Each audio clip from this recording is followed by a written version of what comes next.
Praise the lord. యేసయ్య అతి పరిశుద్ధమైన నామములో మీ అందరికి వందనాలు. ఈ దిన లేఖన భాగము యోహాను సువార్త 6వ అధ్యాయము 14వ వచనం చదువుతున్నాను.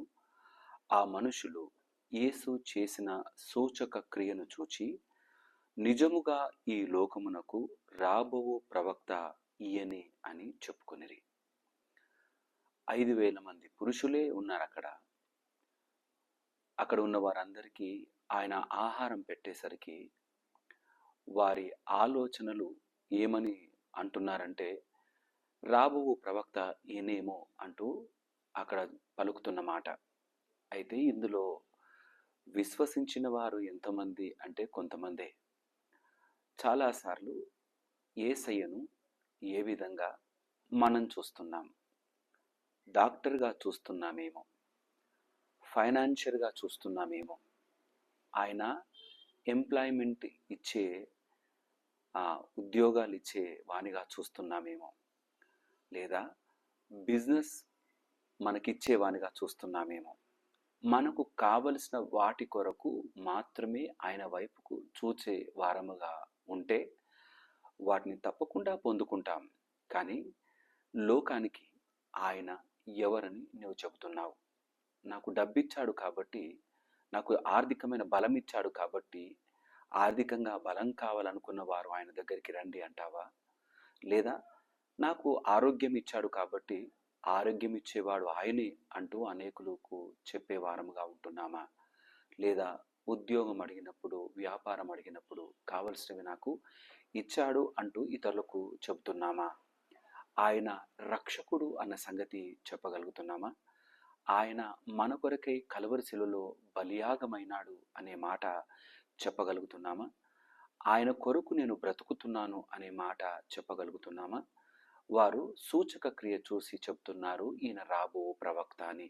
మరి యేసయ్యను గూర్చిన మాటలు, ఆయన జీవించిన జీవితము విలువలు మనం కలిగి బ్రతుకుతే మన యేసయ్య తిరిగి రాబోతున్నాడు అన్న విశ్వాసంలో వీరు బ్రతుకుతున్నారు అని ఇతరులు మన కొరకు చెప్పగలరా?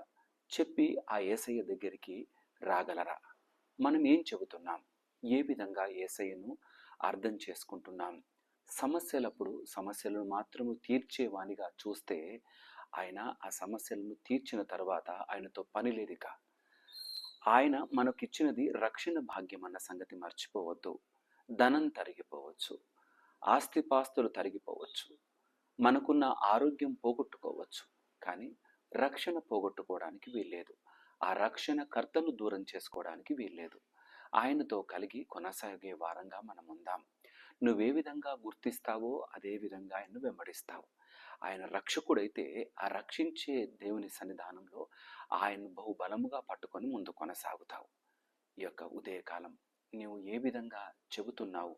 యేసయ్య గూర్చిన మాట ఇతరులతో ఒక్కసారి హృదయాంతరంగంలోకి తొంగి చూసి, ఆయన రక్షకుడు, కలువరిశిలో నా కొరకే బలియాగమైన వాడు, నేను ఆయన కొరకే బ్రతుకుతాను అంటూ ఇతరులకు చెప్పే వారంగా ఉందాం. మరొక మాట, ఆయన తిరిగి రాబోతున్నాడు.